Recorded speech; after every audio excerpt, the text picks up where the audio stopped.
నల్లని మబ్బుల మధ్యకు వెళ్ళి వెన్నెల ముగ్గులు వేసిందెవరో, కన్నుల కౌగిట కలలే కూర్చిందెవరో, రంగులు పొదిగిన వాసంతాన్ని రివ్వున రమ్మని పిలిచిందెవరో, గుప్పెడు గుండెకు చప్పుడు నేర్పిందెవరో, అచ్చ తెలుగు అక్షరాల మాలే అంతులేని ఇంత గొప్ప కేళి హోలీ, లక్ష లక్షణాల పాల వెళ్ళి కొలువు చూడ పిలుపు వచ్చేరారే మీరే,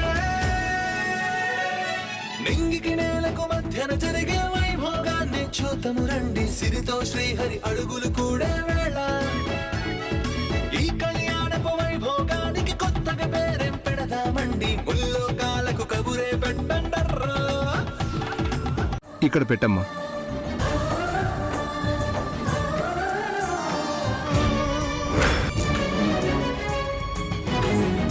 అమ్మని బ్రతికించుకో. ఎల్లే సామి, నువ్వే దిక్కు, అంతా నువ్వే చూసుకోవాలి.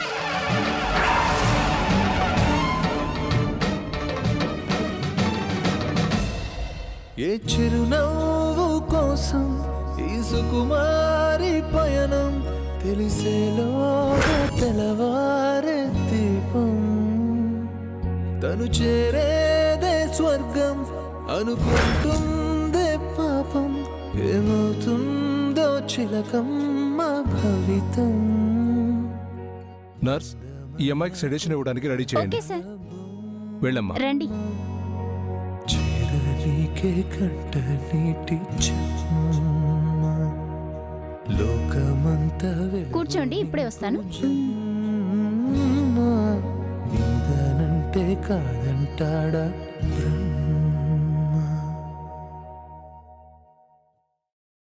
ఆ ప్రాణాలు పణంగా పెట్టైనా సరే అమ్మని బ్రతికించుకో.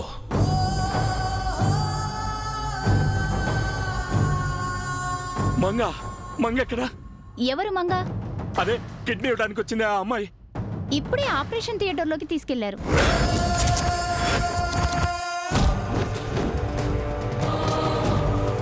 మంగ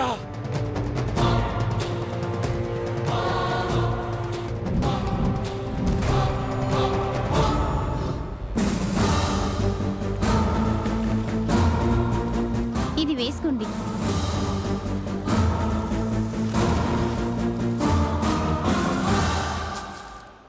మంగ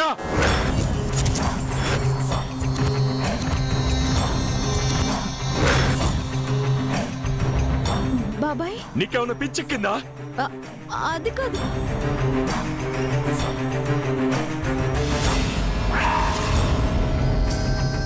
ఎక్స్క్యూజ్ మీ, ఎవరు మీరు?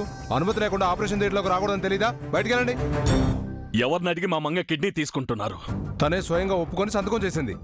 అది చిన్నపిల్ల, దానికేం తెలుసు? నాకు తెలుసు ఏం బాబాయ్. తెలుసు నీకు? పద బయటికి పద. బాబాయ్, నాకు డబ్బు కావాలి బాబాయ్, ఆపరేషన్ చేయనివ్వు. చంపేస్తా ఇంకో మాట మాట్లాడావంటే. పద రా. బాబాయ్ వదులు బాబాయ్, నేనంతా తెలుసుకునే చేశాను. మాట్లాడితే తెలుసు తెలుసు అంటున్నావు. ఏం తెలుసా నీకు? వాళ్ళు ఒక కిడ్నీ తీసుకుంటారో 2 కిడ్నీలు తీసుకుంటారో ఏం తెలుసు? కిడ్నీ బదులు గుండెనే తీసుకుంటారేమో. నీ ఒంట్లో అవయవాలన్నీ తీసుకొని నిన్ను శవాన్ని చేరని గ్యారంటీ ఏంటి? నా ప్రాణం పోయినా మా అమ్మ బతుకుతుంది కదా బాబాయ్. పిచ్చావున పట్టిందా నీకు? ప్రాణాలు పణంగా పెట్టైనా అమ్మని కాపాడుకోమని నువ్వే కదా బాబాయ్ చెప్పావు. ఎలాగైనా మా అమ్మని దక్కించుకోవాలి బాబాయ్.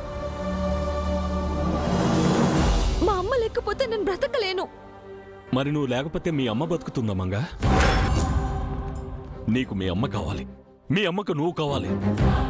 అంటే అంటే మీ ఇద్దరూ బతకాలి. అదేనే నేను చెప్పేది నీకు.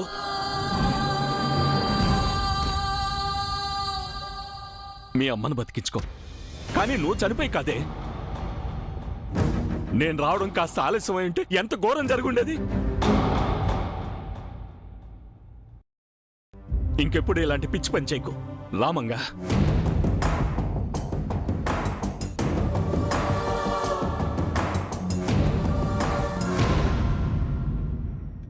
I'm so happy ma'am. వాళ్ళ ఇంటికి నేను వెళ్ళడానికి జై ఒప్పుకున్నాడు. వాళ్ళ ఇంట్లో వాళ్ళు ఇంత ఈజీగా కన్విన్స్ అవుతారని నేను అనుకోనే లేదు. చెప్పాను కదా బేబీ, ఇప్పుడు నువ్వు ఏం చెప్పినా జై వింటాడు అని. ఎస్, బట్ చిన్న టెన్షన్గా ఉంది మామ్. నువ్వు వెళ్తే ఆ ఇంట్లో వాళ్ళు టెన్షన్ పడాలి కానీ నీకు టెన్షన్ ఎందుకు నిత్య? మావయ్య, అంటే నువ్వెక్కడున్నా నీ చుట్టూ అటెన్షన్ ఉంటుంది తప్ప నువ్వు టెన్షన్ అవ్వవు కదా అని. అదే నా భయం.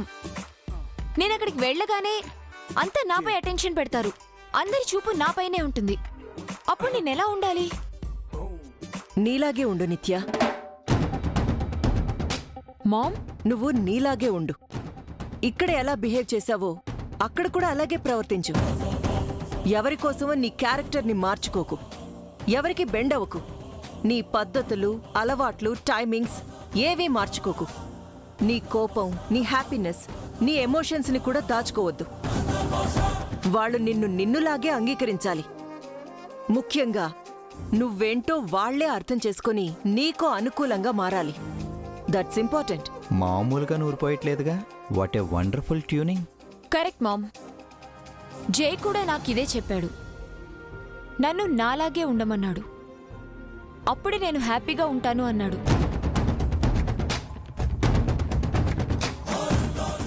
Then no problem, no tension. Okay then I'll go for shopping mom. 5 డేస్కి సరిపడేంత కొనుక్కోవాలి. ఈవినింగ్ మామయ్య నువ్వు కలిసి వెళ్ళండి. ఓకే. నిత్యతో నేను షాపింగ్కి ఎందుకక్కా? షాపింగ్కి మాత్రమే కాదు, ఆ ఇంటికి కూడా వెళ్ళాలి. ఎందుకు? నిత్యని వీలైనంత త్వరగా ఆ ఇంటి నుంచి ఈ ఇంటికి తీసుకురావాలి. దానికి నేనెందుకు? డ్రైవర్ ఉన్నాడు కదా. డ్రైవర్ డ్యూటీ డోర్ తీసి డోర్ వేసి డ్రైవింగ్ చేయడం వరకే. ఆ ఇంట్లోకి వెళ్లి నిత్య పక్కనే ఉండి గైడెన్స్ ఇవ్వలేడుగా. ఓ, అందుకు వెళ్ళమంటున్నావా? నేను చెప్పింది జోక్ కాదు, సీరియస్. నిత్యని జై కారులో తీసుకెళ్లి వాడు కరెక్ట్ అని కన్విన్స్ చేశాడు. నిత్యని ఆ కుటుంబంలోకి తీసుకెళ్లి నిత్యకి ఆ ఇల్లు కరెక్ట్ కాదని కన్విన్స్ చేయాలి. చేసేస్తా. అదంత ఈజీ కాదు. జై కూడా పక్కనే ఉంటాడు. చాలా కేర్ఫుల్గా డీల్ చేయాలి. తేడా వస్తే జై అక్కడి నుంచి నిన్ను తరిమేస్తాడు. ఇకపోతే ఆ ఇంట్లో నీకు హెల్ప్ అయ్యేవాళ్ళు ఒకరున్నారు. ఎవరక్కా? ఆ ఇంట్లో జై ఎవరినైతే కన్విన్స్ చేయలేడో ఆ క్యారెక్టర్ చంద్రిక.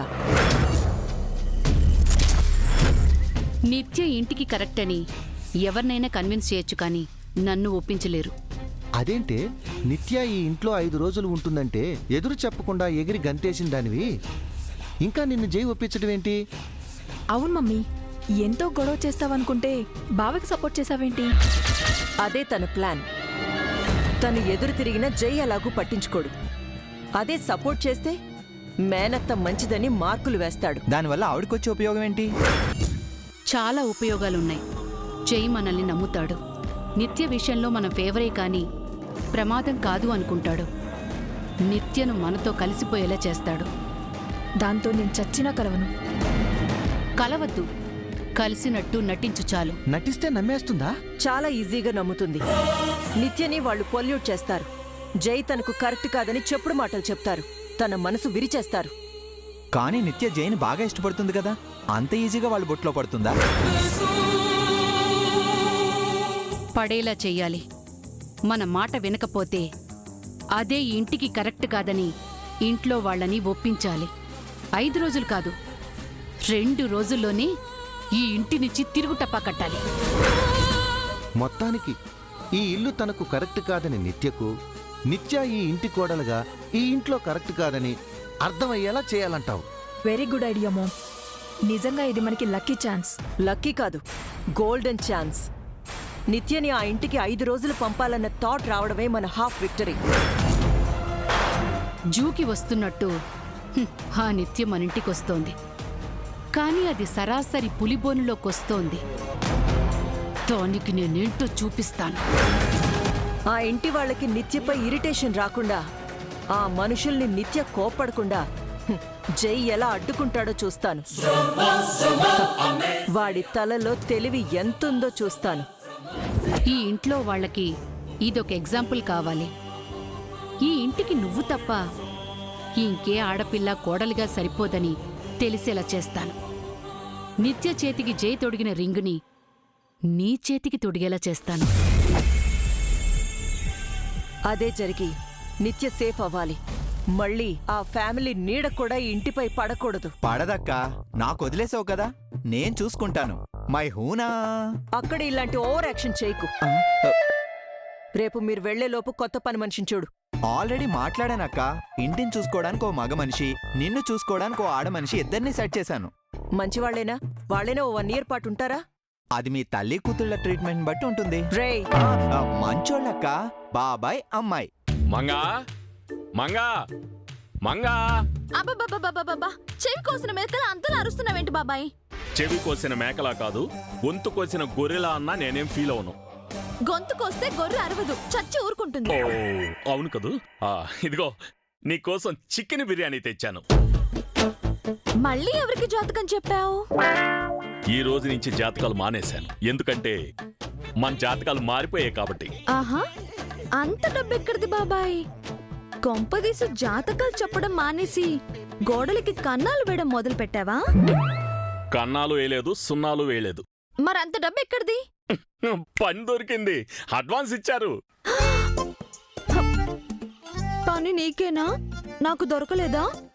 పిచ్చి మంగా, నాకు పని దొరికితే నీకు పని దొరికినట్టు కాదా? ముందు ఈ బిర్యానీ తిను. నేను తినను. ఏ, నువ్వు నాన్ వెజిటేరియన్ కాదా? పరాన్న జీవిని కాదు. అంటే వేరొకరు సొమ్ముతో తెచ్చింది నేను తినను. అలా తినొద్దని మా అమ్మ చెప్పింది. ఓ, ఇది మన సొమ్మేనే, నీ సొమ్ము కూడాను. పని ఇద్దరికి దొరికింది. నిజమా?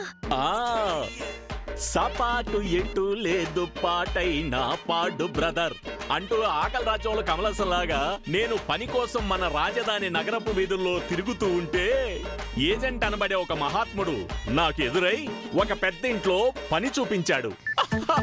ఆ ఇంటికి నేను సెక్యూరిటీ, నువ్వు పని మనిషివి.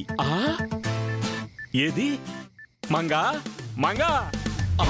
వామ్మో వామ్మో, ఏంటే అది ఇద్దరికి తెచ్చిన బిర్యానీ నువ్వు ఒక్కదానివే తింటున్నావంటే? బాగా ఆకలిగా ఉంది బాబాయ్, నువ్వు ఇంకొకటి తెచ్చుకో. ఇంత ఆకలిగా ఉంటే ఇందాక ఎందుకే తిన్నాన్నావు? ఇందాక చెప్పాను కదా, నాది కాంతి, నేను ముట్టుకోను అని. మీ అమ్మ నిన్ను ఎంత బాగా పెంచింది. ఇక నుంచి నేను కూడా నీలానే ఉంటాను, కష్టపడి పని చేసి బతుకుతాను.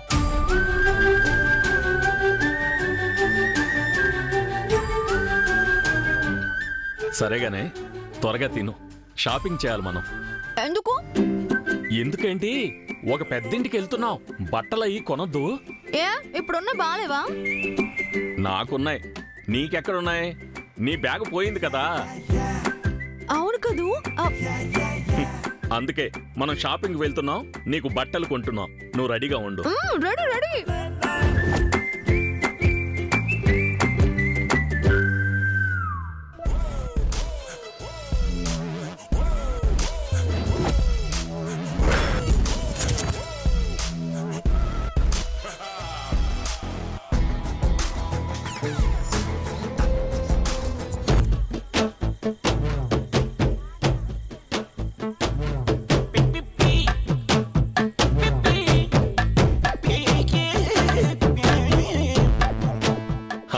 ఇదే మంగా మనం షాపింగ్ చేయబోయే మాలు.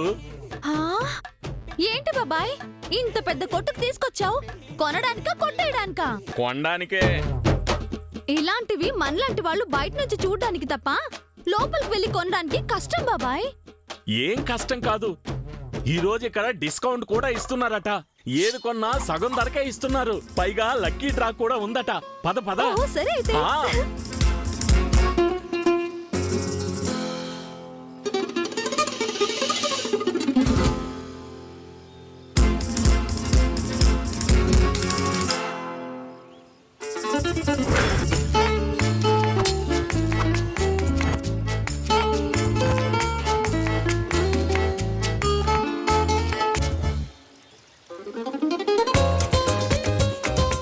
చూడు మంగా, ఇవన్నీ మనవే, 50% డిస్కౌంట్.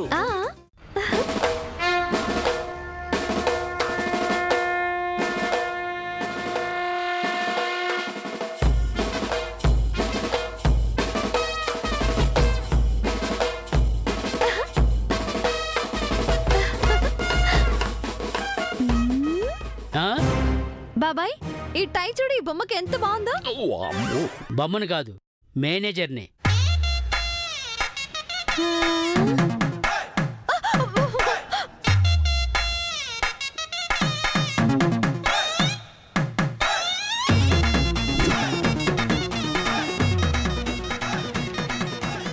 ఎవరు మీరు? కస్టమర్స్. మీకేం కావాలండి? కూపన్. ఏ కూపన్? లక్కీ డ్రా తీస్తారే అది. అది మీరు ఇక్కడ ఏదైనా కొంటే ఆ బిల్లుతో పాటు ఇస్తారు. ఏ ముందే ఎవరా? ఇంతకు ముందు ఎప్పుడైనా షాపింగ్ చేశారా? ఓకే, మాకు అర్థమైంది. మావి షాపింగ్ చేసే మొహాలే. మంగా పద, షాపింగ్ చేద్దాం, కూపన్ నింపుదాం. పద.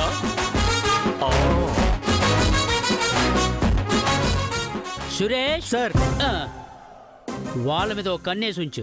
ఎందుకు? నాకు డౌట్గా ఉంది. నాకు డ్యూటీ ఉంది. ఓకే, నీ డ్యూటీ నేను చేయలేను కాబట్టి వాళ్ళపై నిఘా నేనే పెడతాను. నువ్వు వెళ్ళి నీ డ్యూటీ చేసుకో. పెద్ద డిటెక్టివ్ దిగొచ్చాడు.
మంగా, ఈ డ్రెస్సులు ఎలా ఉన్నాయి? అన్నీ బాగున్నాయి బాబాయ్. నీకెన్ని కావాలంటే అన్ని తీసుకో. ఈ బాబాయ్ ఉన్నాడు.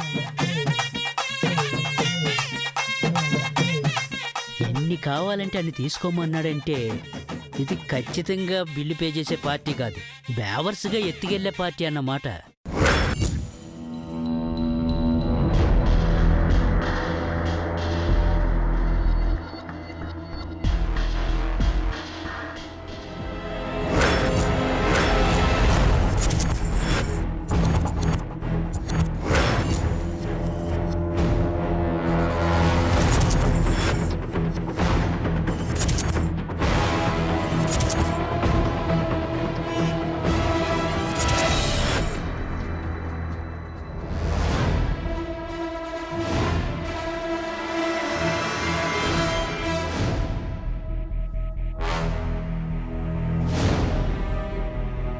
Excuse me. ఓ